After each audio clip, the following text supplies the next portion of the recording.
Hello hi.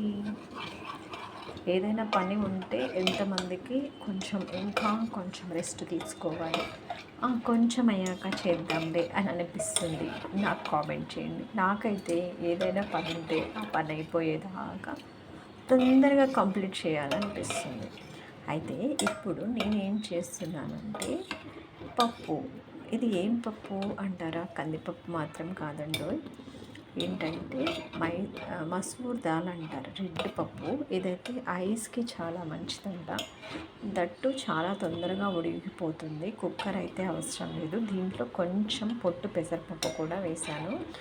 ఇంకా మన దోసకాయ, టమాటో, పచ్చిమిర్చి అన్నీ వేసి ఒక 15 మినిట్స్ స్టవ్ మీద స్విమ్లో పెట్టాను. అంతే, ఇలా చక్కగా ఉడికిపోయింది. దీంట్లోకి ఉప్పు కారం వేసేసుకున్నాను. ఇంకా తాలింపు పెట్టుకోవడమే ఆలస్యం. మీరు ఏం చేశారు? కామెంట్ చేయండి. ఓకేనా? Bye bye.